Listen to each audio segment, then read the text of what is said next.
Senhor Deus, em nome do seu Filho amado Jesus, nós te agradecemos, meu Pai, pela oportunidade de estarmos na sua casa mais uma vez. Que o seu Espírito Santo venha falar aos nossos corações, Senhor, assim como o Senhor falou ao meu coração. Que essa mensagem seja semente e os nossos corações seja terra boa, Senhor. Que essa palavra venha frutificar a 30, 60 e a 100 por 1 nas nossas vidas. Abençoa cada uma das famílias que estão aqui representadas. Abençoa cada um dos nossos irmãos que não puderam estar conosco, que estão em viagem, os que estão assistindo agora através da internet. Abençoa nossos familiares, nossos amigos, aonde eles estiverem.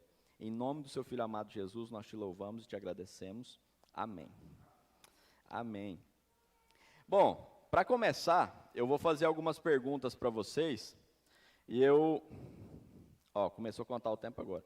E eu espero que essas perguntas, pelo menos algumas delas, incomodem vocês, como me incomodou esses dias. Depois eu vou fazer uma reflexão e um convite no final. Então a gente vai ter pergunta, reflexão, convite, tá? Bom, acredito que está todo mundo com a Bíblia fechada, não tem ninguém com o celular aberto na Bíblia agora. Então deixa a Bíblia fechada por 1 minuto e concentra nas perguntas, tá? Essas primeiras perguntas aqui, quem quiser responder, mexer a cabeça, fica à vontade. As outras depois eu vou avisar que não precisa se manifestar não. Mas para todos que estão aqui, vocês acreditam que Deus existe? Sim, amém. Para vocês, para cada um, Deus comete erros? Não, amém. Vocês acreditam que Deus é, ao mesmo tempo, amor, justiça e misericórdia? Amém. O mal existe? Sim. Agora, se vocês não quiserem se manifestar, só reflitam no seu íntimo aí com cada uma dessas perguntas. Se Deus não comete erros, Ele é amor, justiça e misericórdia, como que Deus permite que o mal exista? Só reflita, mas pensa nisso de verdade. Como que esse Deus que é amor, justiça, misericórdia, não comete erros, permite que o mal exista? Vocês acreditam, agora pode responder, acho que vocês vão responder com empolgação essa. Vocês acreditam, todo mundo que está aqui, que o homem é um acaso da evolução ou que nós somos criados por Deus? Criados por Deus, amém. Então vamos lá, se Deus não comete erros, Ele é amoroso, justo, misericordioso, Ele quem nos criou, como que é possível que aconteça de um bebê nascer com uma doença congênita e todo o período de vida dessa criança ele viver em estado vegetativo? Já pensaram nisso? E aí, por último, tem uma pergunta que é até desconfortável de fazer, mas eu quero que vocês fiquem incomodados como eu fiquei também. Se Deus não comete erros, e aí eu vou fazer um outro apelo para vocês. Imaginem agora que vocês estão em casa ou estão no trabalho, e tem alguém muito próximo de vocês que é ateu. E essa pessoa vai te fazer essa pergunta agora. Se Deus não comete erros, se Ele é amoroso, se Ele é justo, se Ele é misericordioso, se Ele quem criou cada um de nós, e Ele não comete erros, como que é possível, ou por que uma criança é espancada, amarrada e jogada no rio por outras crianças? Enquanto que um homem que foi condenado por ter matado quase 50 pessoas, viveu até os 78 anos de idade e morreu dormindo. Se uma pessoa que não acredita em Deus perguntar para você isso agora, e aí não precisa responder, só pensa no seu coração e no seu íntimo.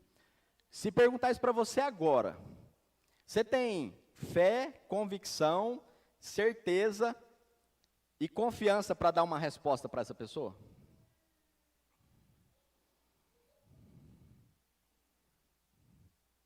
Essas perguntas me incomodaram esses dias. E se alguém respondeu no seu coração que sim, não, eu tenho fé, certeza, convicção e confiança para responder essas perguntas e quaisquer outras que você fizer. Amém.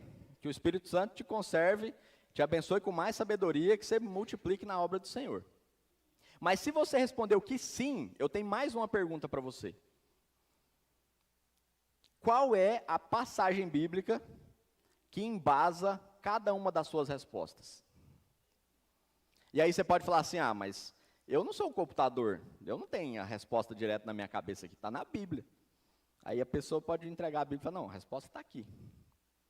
E aí eu vou fazer uma alegoria que é um pouco exagerada, mas é só para explicar. Imagina que você chega no médico, você estava passando mal, descobriu que era lá o seu apêndice, você fez o exame, você olhou o exame, então é o apêndice mesmo, você chega para o médico, mostra o exame, o médico, é problema no apêndice. Você fala, doutor, mas eu tenho cura? Ele, não, 100% tratável.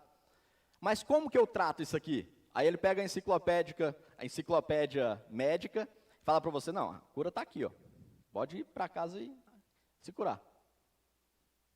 É assim que o médico faz? Não. Quando você pergunta para o médico a cura de um problema, ele que estudou, ainda que ele vá lá na enciclopédia consultar, ele vai te dar uma resposta precisa, não é? Então, para cada uma dessas respostas, para cada uma dessas perguntas, e para várias outras que a gente pode receber ao longo da vida, a resposta está aqui na Bíblia, nós acreditamos nisso. Mas não é suficiente para a gente entregar a Bíblia para a pessoa que está perguntando e falar assim, a resposta está aqui, procura aí. Eu já li, agora você acha a sua resposta. Se uma pessoa que não acredita em Deus te fizer essas perguntas, você falar assim, não, pode ler a Bíblia que a resposta está aí. É suficiente? Não. A gente precisa estar preparado para defender a nossa fé. Algumas dessas perguntas, em alguns momentos da nossa vida, algumas pessoas vão perguntar para nós, para testar se a gente sabe, para testar se a gente tem convicção na nossa fé, mas vai haver pessoas que vão perguntar, porque elas têm um interesse genuíno em entender a nossa fé. E nos dois casos a gente precisa estar pronto para responder. E a resposta não pode ser, porque está na Bíblia, procura aí. A gente precisa ter um alicerce bíblico, a gente precisa saber e dar o remédio para a pessoa. Falar, não, abre lá a sua Bíblia, nessa passagem aqui, Jesus falou isso. E essa mensagem está nos dando esperança disso, daquilo outro. A gente tem que estar pronto para isso. Mas se você disse que no seu coração que você não tem fé, convicção, certeza ou conhecimento bíblico para responder essas perguntas e embasar na Bíblia as suas respostas, amém. Eu também não, irmãos. Especialmente para essa última pergunta e para muitas outras perguntas, eu tenho que aprender muito da Bíblia ainda. E nós todos temos. Só que o convite que eu recebi ontem, o convite que eu fiz para a juventude ontem e o convite que eu vim fazer para vocês hoje, lá no final dessa ministração, é que a gente assuma o compromisso de hoje em diante em buscar nos capacitar para estar pronto para responder quando a gente for perguntado sobre a nossa fé. E a gente vai falar mais sobre isso, tá? A respeito de não conseguir responder, só para a gente justificar algumas coisas, quando a gente é perguntado a respeito de por que se Deus é justo ou não é justo, e por que determinadas coisas acontecem, nós não somos capazes de responder por nós mesmos, porque na maioria das vezes a gente tenta criar um entendimento de como Deus pensa, baseado no nosso modo de pensar. A gente tenta entender a justiça de Deus baseada na justiça e na retidão que a gente acredita que a gente tem. Mas no fim das contas, a gente não é justo, a gente é vingativo. Justo, só Jesus, só Deus, só o Espírito Santo. Mas nós somos vingativos. Quer uma prova? Se você tem uma pessoa com quem você não tem afinidade nenhuma, e essa pessoa está passando por um problema na vida dela, ou se envolveu num acidente, o que passa na nossa cabeça? Lei da semeadura. Plantou, está colhendo. Ou então, justiça de Deus, né? Agora, se é a mesma situação com você, ou com uma pessoa que você ama muito, o que impera, o que domina na sua mente? Senhor, tem misericórdia, tem misericórdia. Quantas vezes você ora e fala, é a justiça de Deus? Não. Se você está no meio do problema, alguém que você ama muito, você só clama por misericórdia. Então, às vezes, a gente até se engana achando que a gente é justo, mas a gente não é. A gente é uma balança distorcida. Depende muito de quem que a gente está julgando. E a gente precisa ter essa consciência, né? Porque todas as vezes que a gente tentar entender como Deus pensa, baseado no que a gente faz, a gente vai pensar, vai chegar numa resposta errada. E aí você pode estar falando assim, mas então eu nunca vou entender o plano de Deus, o propósito de Deus para a minha vida. Nós vamos entender na medida em que Ele se revelar para nós, mas Ele se revela para nós na medida em que a gente busca. Então a gente precisa buscar conhecer a Deus e Ele vai se revelar para nós. A gente precisa buscar conhecer a palavra para ter as respostas para essas e muitas outras perguntas que as pessoas podem fazer para nós. Só que por mais que daqui a pouco a gente vai falar sobre isso, a gente tenha que orar e pedir para o Espírito Santo dar o entendimento, a gente tem que se dedicar e fazer o esforço de ler e estudar a palavra. Isso é muito importante. E aí mais uma pergunta, e o pessoal que estava no culto de jovens ontem tem que saber. Você sabe o que é apologética cristã? Sabe não? Sabe, Elton? Mais ou menos, né? Pessoal, apologética cristã, essa eu vou dar uma resposta para vocês que tem uma definição, tá? Apologética é uma área da teologia, né, que seminaristas, pastores estudam, e, por definição, apologética é a defesa da fé baseada em argumentos. Apologética tem o objetivo de responder perguntas que podem afastar uma pessoa de Deus. O objetivo da apologética é rebater críticas que tentam desmerecer a veracidade da religião. Então, ser um apologeta é ser uma pessoa que consegue defender a sua fé baseado em argumentos. Só que argumentos não é falar bonito, argumentos é a palavra. Argumentos é alicerce bíblico. Argumento não é retórica e oratória e falar bonito. Quando a gente fala de apologeta, uma pessoa que defende a fé com argumentos, é uma pessoa que conhece a Bíblia, tem respostas baseadas nas Escrituras. Amém? Então, a gente pode pensar, né, que para a gente ser capaz de defender a nossa fé, a gente só precisa de jejum e oração. Porque aí, para defender a nossa fé, o Espírito Santo vai vir e vai agir. Tem muita gente que fala assim, não, jejum e oração e o Espírito Santo defende a minha fé. Jejum e oração é muito importante, irmãos. Jesus nos ensinou isso, está aqui. Só que nós precisamos construir e buscar conhecer a palavra, para nós sermos capazes de defender a nossa fé. E, para que a gente reflita sobre isso, o texto bíblico para a reflexão dessa noite é 1 Pedro, capítulo 3, verso 15. Eu vou pedir para o Emerson jogar na tela lá. E eu separei aqui algumas traduções, porque mudam algumas palavras e às vezes ajudam o entendimento da gente. 1 Pedro 3, verso 15.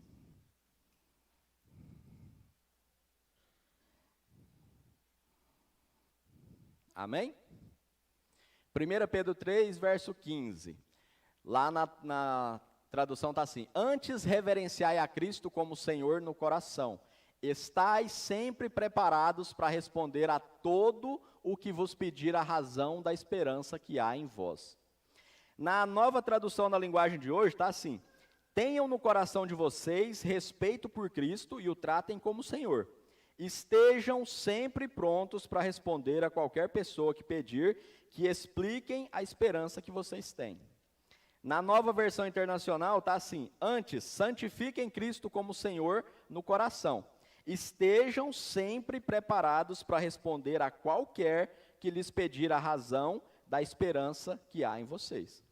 E na João Ferreira de Almeida está assim: antes, santificai ao Senhor Deus em vossos corações, e estais sempre preparados para responder com mansidão e temor a qualquer que vos pedir a razão da esperança que há em vós. Irmãos, explicar a razão da esperança que há em nós é explicar por que nós acreditamos naquilo que nós acreditamos. Deus existe? Sim. Por quê? Abre lá em Gênesis. Por que você acredita nisso? Se Deus existe, se Deus é bom, Ele não comete erros, Ele é amor, justiça e misericórdia, como é que Ele permite que o mal exista? Opa, não, vamos ver aqui. A gente tem que estar preparado para defender a nossa fé. Se a gente acredita nisso, a gente tem que basear a nossa convicção na onde? Na palavra. Daqui a pouco a gente vai falar mais sobre isso, mas eu sei que nem todos aqui têm a oportunidade de fazer um curso de teologia, de dedicar boa parte da vida a estudar a Bíblia, se tornar um teólogo. A maioria de vocês, de nós, não vai ter essa oportunidade. Porque tem outras atividades, tem outros afazeres. Mas, ser um apologeta, ser uma pessoa capaz de defender a sua fé com argumentos, é uma orientação bíblica para todos nós. Quando escreveu aqui, quando Pedro escreveu aqui, estejam sempre preparados. Ele falou assim, pastores, estejam preparados? Não. Seminaristas, estejam preparados? Não. Eu falei sobre esse tema aqui na reunião de jovens ontem, e estou falando hoje de novo. Aqui está escrito, jovens, estejam preparados? Não, é estejam. No plural, é nós todos. Isso é uma obrigação da igreja, irmãos. Você não precisa ser pastor, não precisa ser seminarista, se você aceitou Jesus como seu único e suficiente Salvador, passou nas águas, e você está professando a fé, que você é cristão, então você tem que ser capaz de defender a sua fé. Porque mais dia ou menos dia, vai aparecer alguém no seu caminho, que vai começar a fazer uma série de perguntas, que você não vai saber responder, e a dúvida vai surgir no seu coração, e essa dúvida pode te afastar do Senhor. Não é que essa dúvida vai, ela pode. Se você não buscar o conhecimento. Porque o remédio para isso é o conhecimento que está aqui. Amém? E aí, ontem na reunião de jovens, eu falei sobre esse mesmo tema. Sobre nós nos unirmos para trabalhar, para desenvolver e construir uma juventude que tenha, né, princípios, valores, convicções, mas que tenha princípios, valores e convicções alicerçados na palavra, e que a gente tenha uma juventude capaz de defender a sua fé. Por quê e para quê? Primeiro, porque pensando nos jovens, mas isso vale para todos nós. O mundo, irmãos, ele não tem dó, nem pudor, nem vergonha de esfregar na cara do jovem, na escola, na faculdade, e na nossa também, dentro de casa, na televisão, no celular, de esfregar na nossa cara todo tipo de imundície, de imoralidade, de vulgaridade. O mundo não tem pudor. No canal do YouTube, não, esse canalzinho aqui é só para criancinha, então só tem coisinha leve. Não pense que no mundo existe essa preocupação. Somos nós que temos que ter esse cuidado. E aí, o que acontece? O jovem cristão, quando chega na escola, no ensino médio, na faculdade, quando ele se posiciona contrário a essas coisas, a beber, a fumar, a se prostituir, quando ele declara que, não, eu estou me guardando, vou ter relação sexual depois do casamento, o que acontece com esse jovem? Pressionado, é perseguido, é zoado. E na maioria das vezes, o que acontece com esse jovem? Desanima, né? A gente chama de apostasia, que é esfriar na fé, abandonar a fé, afastar da igreja, cair no mundo. E isso acontece porque a gente já teve a oportunidade de conversar sobre isso algumas vezes no culto de jovens. Isso acontece por quê? Porque o jovem não sabe defender o que ele acredita. Quando alguém pergunta para ele, por que você não bebe e não fuma? Porque o pastor falou. Tá, mas por que o pastor falou isso? Porque está na Bíblia. Está onde na Bíblia? Não sei. A maioria dos jovens não sabe responder, irmãos. E aí, à medida que eles são pressionados, o que acontece? Dúvida, fraqueza, esfriamento, vai embora. Então, a gente precisa construir uma juventude forte, mas isso vale para todos nós. Tem uma estatística uma pesquisa norte-americana que diz que aproximadamente 70% dos jovens cristãos que ingressam na faculdade afastam da igreja, desligam da igreja no primeiro ano do curso. No primeiro ano do curso, irmãos. Não é nem ao longo dos 4 ou 5 anos, é no primeiro. 70%. Eu não procurei uma pesquisa sobre esse assunto pro Brasil, mas eu trabalho na faculdade, eu acredito que não é muito diferente no Brasil, né? Não é muito diferente. E por que isso acontece?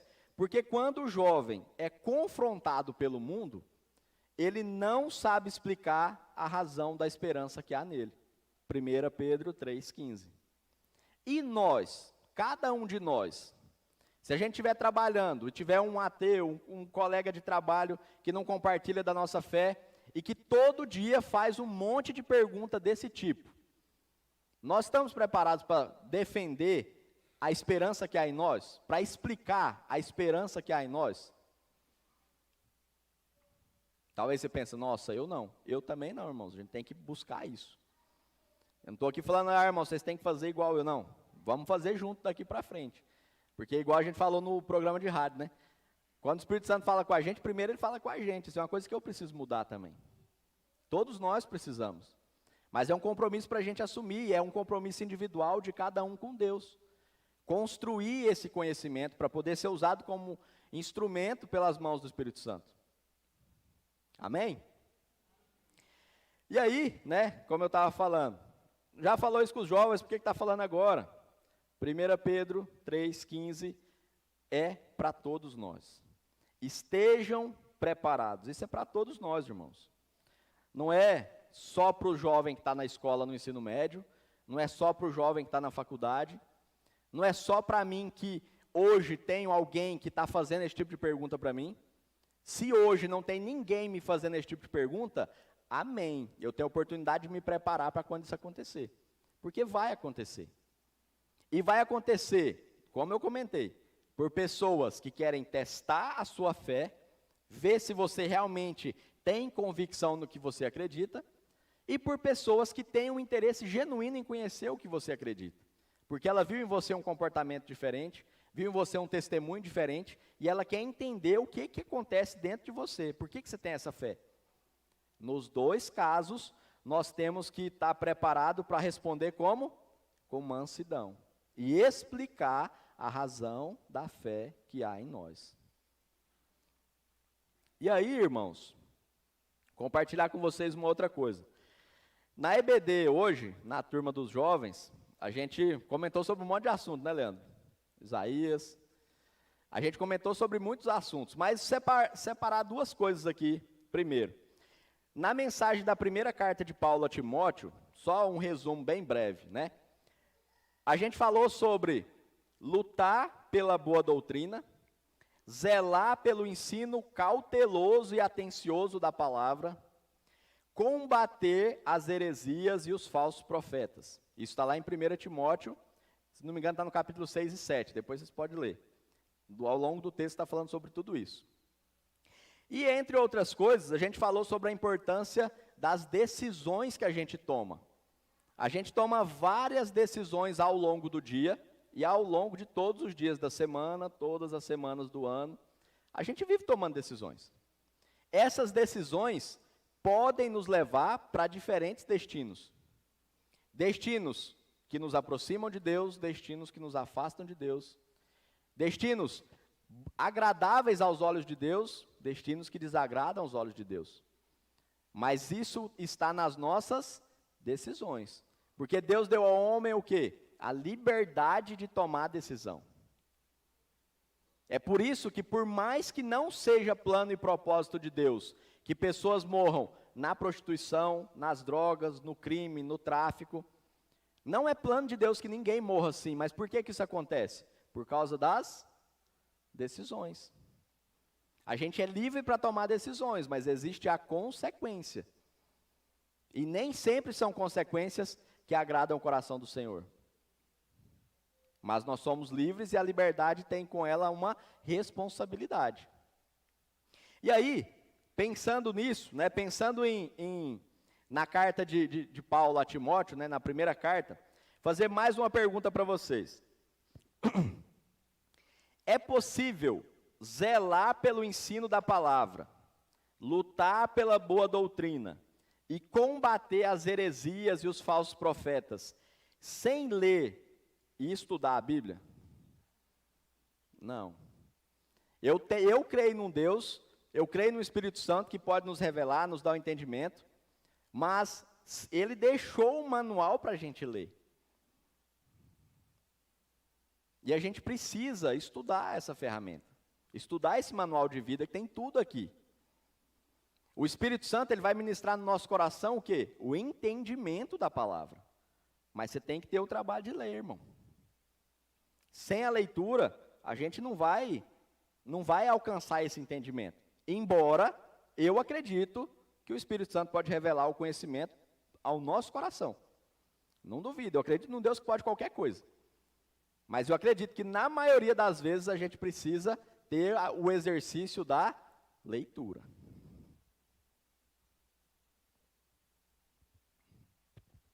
Ah, mas ler é muito difícil, irmão. Eu não tenho tempo nem concentração. Eu pego a Bíblia e me dá um sono. Quem já passou por isso? A gente passa, irmão. Natural. A leitura é um exercício. Se a gente não estiver praticando, a gente não consegue ler e absorver o que está aqui. Só que a leitura da Bíblia é diferente da leitura de um livro convencional. Porque um livro técnico, ou um livro que você vai ler por prazer, você senta no sofá, lê de qualquer jeito, parou onde parou, vai embora.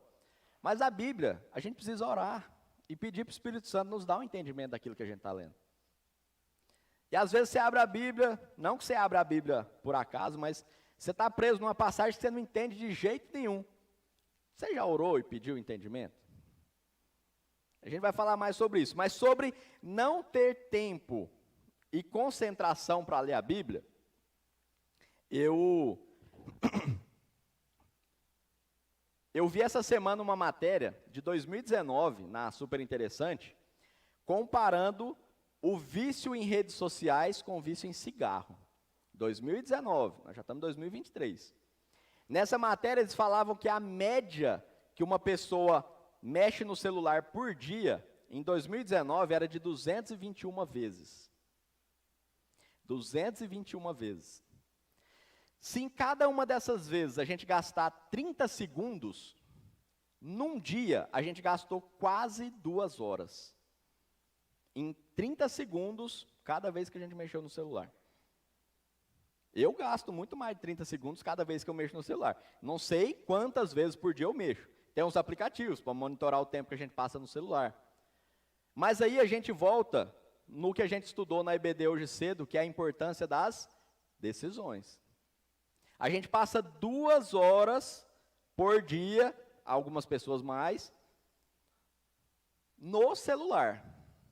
E não vamos nem falar 2 horas, vamos falar 1 hora só. Todo mundo aqui pode dizer que tem dedicado 1 hora por dia para ler a Bíblia?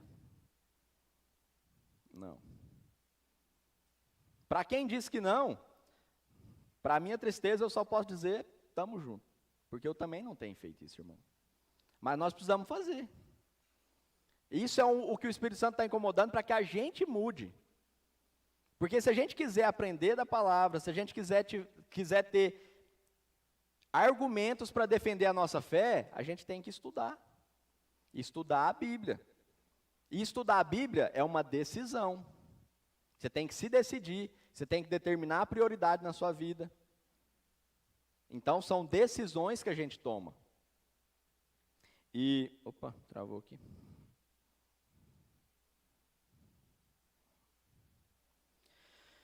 Que o Espírito Santo tenha misericórdia e nos ajude a mudar esse cenário. Para cada um de nós. Mas essa busca é individual. A gente ora aqui no coletivo, mas a busca e a decisão lá na sua casa é individual. Cada um tomando essa decisão, todo santo dia, ao longo do dia. Não vou fazer o desafio como eu fiz aqui da outra vez, né? Cada vez que você mexer no celular, lê um versículo da Bíblia. Ah, eu tentei, mas foi difícil demais, irmão. Eu também não dei conta, irmão. É difícil. Ah, mas é difícil porque eu não tenho prazer em ler a Bíblia. Não, não é. É porque a gente está tão acostumado com o conforto de pegar o celular e mexer com um monte de coisa, a gente está tão dependente do celular. Eu trabalho com tecnologia, eu sou apaixonado por tecnologia, não estou falando que a gente não pode usar. Só que a gente tem cartão de crédito no celular, você faz pagamento aqui, você tem CNH, você tem documento, você faz a validação de assinatura eletrônica. Você tem um mundo de ferramentas que você usa no seu celular. Só que a ferramenta para a nossa vida, a gente não tem usado. Ah, não, mas eu tenho a Bíblia no celular. Amém. Tem o Inário no celular. Amém. Tem os devocionais que eu leio todo dia. Amém. Maravilha, continua, irmão, não desanima não. Mas só para a gente refletir, quase 2 horas por dia mexendo no celular. Quanto tempo a gente tem dedicado ao estudo da palavra? Que pode ser na Bíblia virtual, no aplicativo, no computador, na Bíblia online, na internet, não tem problema onde ela está, se é um meio físico ou se é um meio digital. O ponto é quanto tempo a gente gasta, quanto tempo a gente investe no estudo da palavra. E aí, eu não estou aqui para dizer que é fácil, porque eu sou professor, eu sei o quanto eu gosto de ler, e mesmo sendo professor e sendo apaixonado por leitura, ultimamente, para mim a leitura tem sido um exercício difícil. Por quê? Porque eu também uso muito o celular. E aí a gente começa a ler, você fica lembrando um monte de coisa, ah, não, vou mexer ali, nossa, tem que mandar um negócio. Ah, vou anotar uma lista de compra, e você não consegue dedicar e focar numa leitura. E a leitura da Bíblia, apesar da gente ter que orar para alcançar o entendimento, é uma leitura difícil. Você tem que parar, você tem que ler, você vai ter que anotar. Você vai ter que, às vezes, ir na internet, pesquisar algum termo que você não entendeu nada do que está aqui. É difícil. Não estou aqui para falar para vocês que, irmãos, chega na sua casa agora e, ó, até 2 horas da manhã, todo dia, começa a ler a Bíblia. Não é assim que funciona. É um pouquinho todo dia. E é cada um no seu ritmo. Não é porque tem um irmão que estuda 2 horas por dia a Bíblia que você vai ter que estudar também. É cada um no seu ritmo. Que Jesus, o Espírito Santo, vai te recompensar na medida do seu esforço. Não é porque você está fazendo porque o outro faz, é do seu coração. Ô Senhor, estou lendo isso aqui, mas eu não estou entendendo, me ajuda. O Espírito Santo vai te ajudar. E aí, tem gente que fala exatamente isso, né? Eu não tenho tempo durante a semana, no tempo que eu tenho, quando eu leio eu não entendo nada. Eu já ouvi isso. Quando eu leio eu não entendo. E aí, a primeira coisa que a gente tem que lembrar sempre, a gente lê, mas quem vai ministrar o entendimento no seu coração é quem? O Espírito Santo. Por isso que a gente ora, pede o entendimento e ele vai ministrar no seu coração. Inclusive, se você lê e não entende, você já pediu para o Espírito Santo te ensinar? Você já orou pedindo entendimento? Lá em Mateus 7, nos versos 7 e 8, que a gente leu hoje na EBD, né, Maria José? Mateus 7, versos 7 e 8.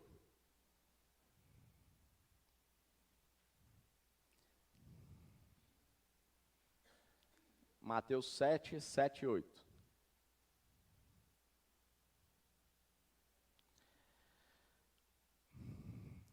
Coloca o 7 primeiro.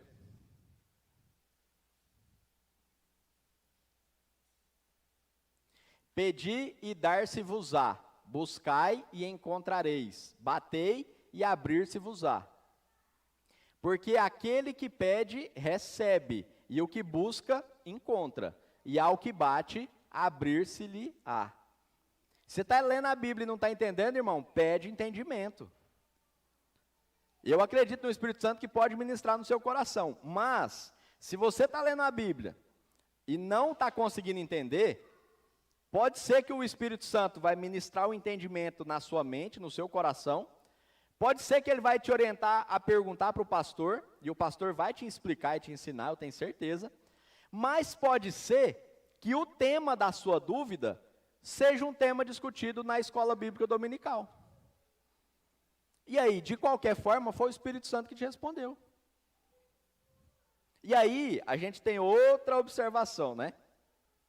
Eu sei, hoje é janeiro, muita gente está viajando, muitas famílias viajando.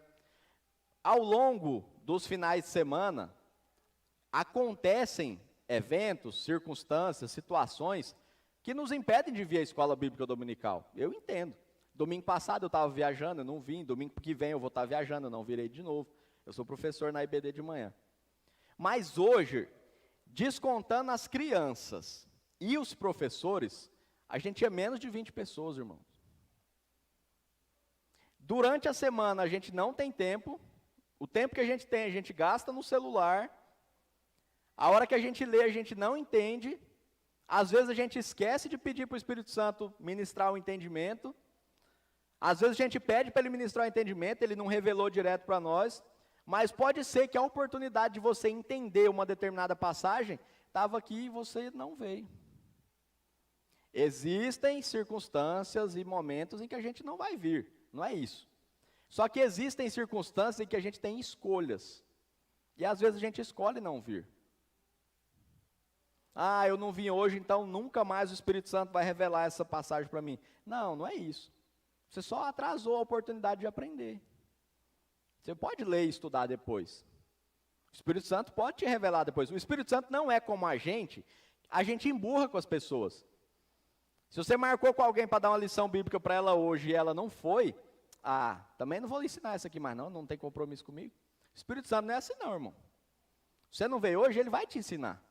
Só que você vai ter que buscar. Você vai ter que continuar buscando. E não é que o Espírito Santo tem uma agenda que ele vai ter que te encaixar em algum horário. Não é isso. Mas você vai continuar buscando e ele vai revelar para você. Só que nós temos desperdiçado oportunidades de aprender mais da palavra. Nós temos desperdiçado a oportunidade de nos tornar capazes de manusear a espada, que é a palavra, na guerra espiritual do dia a dia. E aí, antes de ir para o convite, né, para fechar a parte da reflexão, nós já refletimos aqui, numa outra oportunidade, sobre a importância de ler, estudar a Bíblia. A gente sabe que manusear com habilidade a espada, que é a palavra, é muito importante no nosso dia a dia, né? Lembrando que uma espada é um instrumento que a gente usa aonde? No campo ou na guerra? Na guerra. Então a gente usa a palavra na guerra espiritual do dia a dia. E aí a gente tem algumas passagens que eu separei aqui, só 3 passagens, mas tem outras, né? Lá em Efésios 6, verso 11.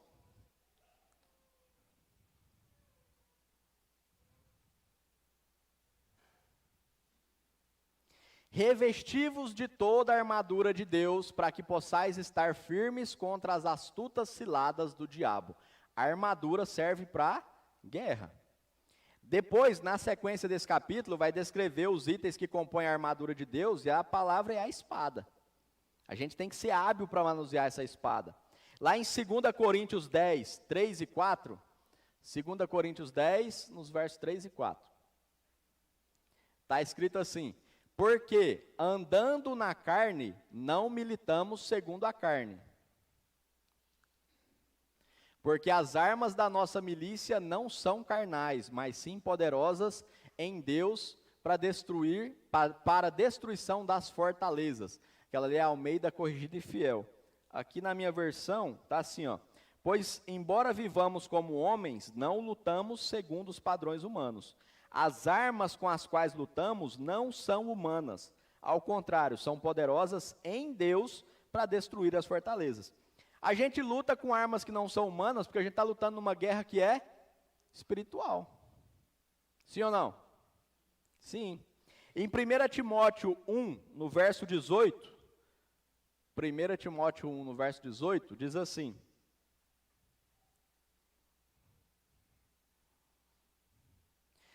este mandamento te dou, meu filho Timóteo, que, segundo as profecias que houve acerca de ti, milites por elas boa milícia. Ou no final, que você combata o bom combate.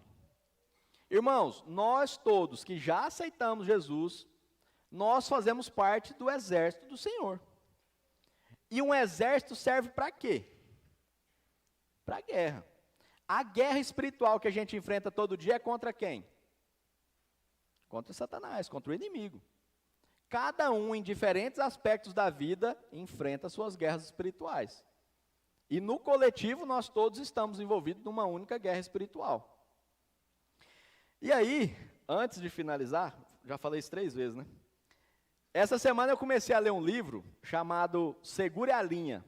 É um livro que trata de apologética cristã para jovens. Lembrando, a apologética é a capacidade de defender a fé através de argumentos. Amém? E aí, na introdução, explica o nome do livro. O nome do livro é Segure a Linha. E aí ontem a gente ainda conversou, né? O que vocês entendem por esse nome, Segure a Linha? Na foto é uma mão segurando uma corda. Eu pensei, segure a linha, mantenha retidão, mantenha, sei lá. Mas eu gostei das análises do livro. E aí, na introdução, ele vai explicar o título do Segure a Linha e eu achei fantástico. Na Primeira Guerra Mundial, irmãos, a luta foi travada em trincheiras. Quem sabe o que é uma trincheira? O que é uma trincheira? É uma vala, uma valeta bem comprida. Essa valeta bem comprida, olhada de cima, parece o quê? Parece uma linha. E cada soldado naquela trincheira tinha a finalidade de ser o quê? Um ponto de força daquela linha. E aí imagina, tem uma trincheira aqui, cheia de soldados, a outra trincheira do inimigo está do lado de lá da rua, porque era perto. Na Primeira Guerra Mundial as armas tinham um alcance curto. E aí ficava o exército inimigo do lado de lá, o exército do lado de cá, um atirando no outro dia e noite. E o objetivo era o quê? Destruir o maior número de inimigos do outro lado para poder avançar para lá e tomar aquela linha. E aí, avançando linha a linha. E aí, foi distribuído para os soldados um panfleto, lá na Primeira Guerra Mundial, e esse panfleto dizia para eles assim, entre outras coisas, né? Estou aqui para 2 propósitos, cada soldado. Segurar esta linha sob todas as circunstâncias, fazer o máximo de dano possível ao inimigo. Nós já falamos que nós somos soldados do exército do Senhor. Nós estamos numa guerra espiritual. Esse bilhete foi distribuído nas trincheiras lá na Primeira Guerra Mundial. O que a gente pode trazer disso para a nossa vida, irmãos? Segurar a linha. Nós somos responsáveis por resistir ao ataque do inimigo. Cada um de nós vai ser atacado pelo inimigo. Uma das formas que o inimigo vai usar para nos atacar são as perguntas. As perguntas que ele vai mandar para nós e nós não soubermos responder, vão começar a enfraquecer a nossa fé. Se nós não nos dedicarmos ao estudo, buscarmos pessoas que têm conhecimento, irmão, me ajuda a entender um negócio aqui. Orar, pedir sabedoria para o Espírito Santo, a dúvida só vai florescendo. E aí você enfraquece, você esfria, você sai da igreja, e o que aconteceu com a linha? Enfraqueceu. Rompeu num lugar. E se a linha enfraqueceu, está enfraquecida, nesse momento é vantagem de quem? Do inimigo. É lógico que nessa guerra espiritual, o Espírito Santo, Deus não depende exclusivamente de cada um individualmente, é de nós todos. Mas o objetivo do Senhor é que cada um de nós resista aos ataques do inimigo. E as perguntas que a gente recebe e não sabe responder, são muito perigosas. Ah, mas alguém me perguntou uma coisa e eu não sei responder. Não tem problema, procure a resposta. Não deixe que isso se transforme numa dúvida no seu coração e essa dúvida depois possa fazer você esfriar na fé. Porque você não buscou conhecimento. Mas lembra, é segurar a linha e fazer o maior dano possível no inimigo. Como que a gente faz dano no exército de Satanás? Matando os demônios? Sim ou não? Não, como que a gente faz dano no exército do inimigo? Trazendo mais um, enfraquecendo ele, salvando quem está lá do lado de lá, resgatando quem está lá do lado de lá. E como que a gente faz isso? Através da palavra, da evangelização. Mas pode ser que você vai evangelizar alguém e essa pessoa tenha uma curiosidade genuína sobre a sua fé. E aí, você vai estar preparado para responder? Ontem a gente ainda brincou, né? Se a gente saísse daqui à noite e fosse lá na praça da igreja para evangelizar os jovens que estão lá bebendo, fumando, enfim. Se um jovem tiver um interesse genuíno em entender por que no sábado à noite a gente vem para o grupo de jovens, a gente está preparado para responder? Ah, não, porque Jesus morreu na cruz, já pagou pelos pecados, então agora eu estou aqui. Tá, mas para quem está lá no mundo, bebendo, fumando, não faz sentido. E nós somos convidados a explicar como? Com mansidão. Explicar com mansidão é explicar de um jeito que a pessoa entende. Ah, mas por que você vai na igreja no sábado à noite? Ah, porque eu li isso aqui, ó, lê lá. Não, não é assim. A gente tem que estar preparado, irmãos. Só que essa preparação é resultado de uma decisão. A gente tem que escolher fazer isso. A gente tem que firmar um compromisso com Deus de buscar todo dia aprender mais da palavra. Amém? E aí, para a gente finalizar, né? Antes do convite, não, brincadeira. Mas assim, só para relembrar o conceito de apologética. Apologética, defesa da fé baseada em argumentos. Argumento não é falar bonito, é ter conhecimento da palavra, certo? Ser um apologeta é ser uma pessoa capaz de defender aquilo em que acredita. Mas defender aquilo em que acredita conhecendo a palavra. Não é defender o que acredita com achismo. Ah, eu acredito em Deus, para mim é o suficiente. Amém, você acredita em Deus, amém. Mas se alguém começar a te questionar, isso não vai ser suficiente. O Espírito Santo vai revelar no seu coração, vai te dar o entendimento, mas você tem que buscar. A gente cantou lá num dos hinos, falando que a gente deseja conhecer mais do Senhor, deseja o seu, como é que falava? Fome de ti, depois falava, como é que falava? Tenho fome de ti, tenho fome da sua fragrância, tenho fome da sua presença. A gente canta isso no som do carro, canta aqui na igreja, mas quando chega em casa, a gente está alimentando essa fome de ti? Essa fome do Senhor? Se uma pessoa que está com muita fome não alimenta essa fome, o que acontece com essa pessoa? Desnutrição, né? Na vida espiritual é a mesma coisa, irmão. Se a gente tem fome da palavra e a gente não alimenta, espiritualmente a gente está fraco.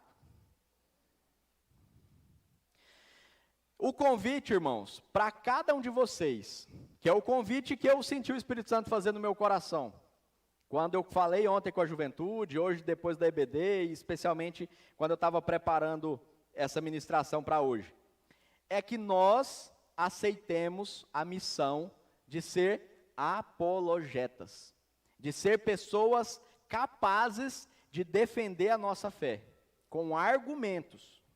Argumentos é aqui, não é falar bonito. Mas, esse convite tem um pré-requisito. E esse pré-requisito é fantástico. 1 Pedro 3,15. Emerson.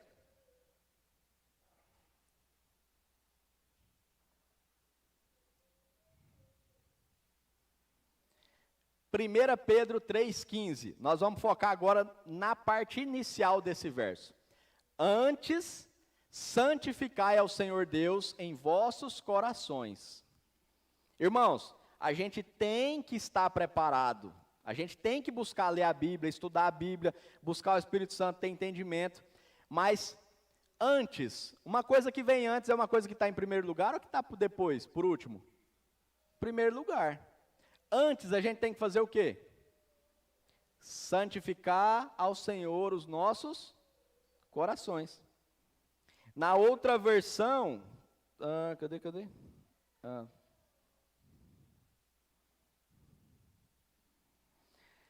Numa das versões está assim, ó: tenham no coração de vocês respeito por Cristo e o tratem como Senhor.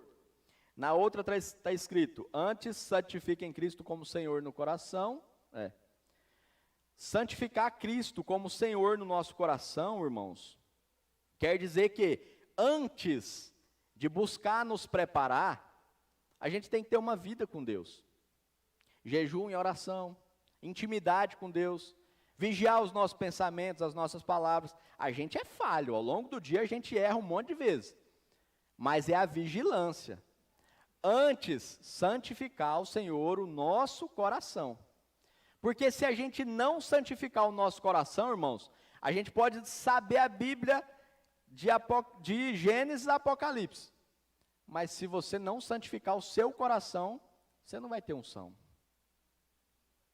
E o que vai mover na sua vida não é o quanto você sabe, é o quanto você está buscando a Deus, quanto você está santificando.